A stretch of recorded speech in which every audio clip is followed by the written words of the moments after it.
Surat Sachin GRDC પોલીસે આત્મહત્યા માટે ભડકાવનાર ગંભીર ગુનામાં સંડોવાયેલા આરોપીને માત્ર કેટલાક કલાકોમાં ધરપકડ કરી છે।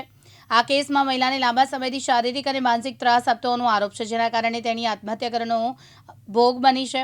જેમાં પોલીસની સર્વેલન્સ ટીમે હ્યુમન ઇન્ટેલિજન્સની મદદથી આરોપીને વેસુ વિસ્તારમાંથી ઝડપી પાડ્યો છે।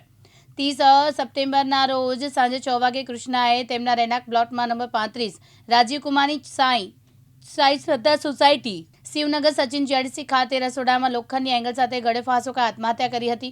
આ ઘટના બાદ સચિન જીઆરડીસી પોલીસ સ્ટેશનમાં ગુનો દાખલ થયો અને તપાસ દરમિયાન મૃતકના પતિએ તેના મોબાઈલ તપાસ્યો તો 94 542 16 832 પરથી મોકલાયેલા 4 ઓડિયો ક્લિપ મળ્યા।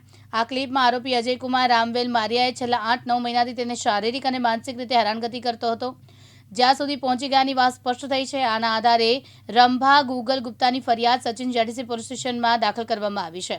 ત્યારે સચિન પોલીસે હ્યુમન સોર્સિસ અને ટેકનિકલ વર્કઆઉટને આરોપી સચિન જીઆરડીસી રામેશ્વર કોલોનીથી પકડી પાડ્યો છે।